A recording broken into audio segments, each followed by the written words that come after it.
Hello, welcome back to my channel. My name is Carly Stevens. I'm the author of the Tanya Academy series, and this is English Nerd.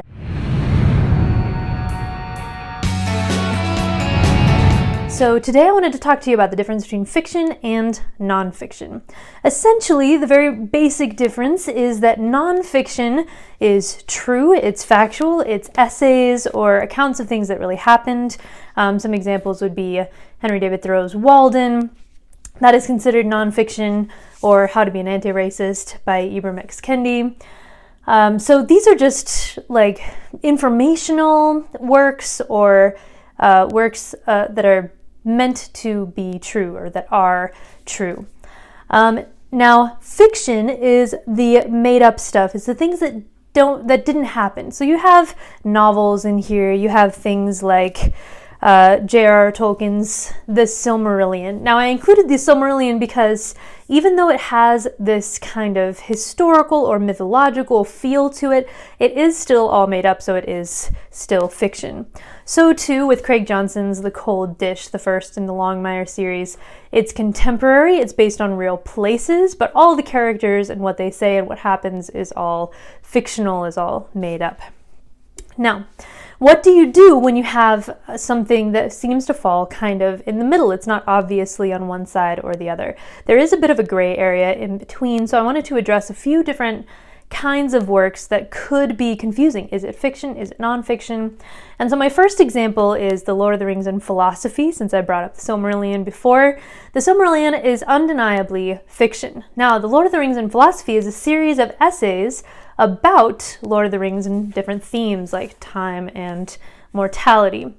This would be nonfiction because it's talking about something fictional, yes, but it's talking in a serious and informational kind of way. It's not adding to the fictional world. It's not adding fictional characters or fictional events. Instead, it's talking more about the themes. So that would make this nonfiction. What do you do if there's something that is historical, like the Kite Runner? The Kite Runner is, recent history, but it is a historical. It's based in a historical time and has some similarities to the author. With a situation like this would still be fiction, even though it's set in a historical time with some similarities to the author and his upbringing. All the characters and events and things that they say and how they unfold are still essentially made up. They're invented, and so that would still be fiction. My last example is this. It's Notes from Underground. Actually, it's not my last example. I have one more for you. So, Notes from Underground by Fyodor Dostoevsky. The first half feels very much like an essay. It's the ramblings of the main character, the underground man, and then the last half is how his life plays out. Now, the last half we can easily say is fiction because it's a character going through different events that never happened. But the first half does feel more like an essay, so it falls a bit more into that gray area of having some nonfiction elements to it, but essentially this is still fiction because the essay type portion at the beginning is still from the perspective of an invented character. And the last half is completely invented, is completely fictional, and so we can still categorize this as, yes, relevant to the real world, as fiction is, of course, but essentially fictional. My last example, and this one actually is going to be the last example, is All Creatures Great and Small by James Herriot. Memoir is where a lot of these lines get a little bit blurred. Some people's memoirs are very straightforward accounts of what happened in their lives, and those we can consider nonfiction.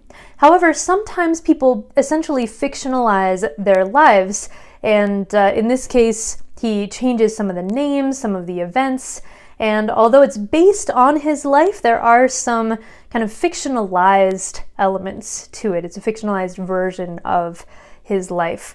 So this one is a gray area. I think it still would be categorized as a nonfiction memoir, but This is one that truly would kind of straddle that line. Ordinarily, it's easy to tell, is this fiction, is this nonfiction? Are people intending for this to be factual, informational, or is it invented in some way, the situations, characters, and events?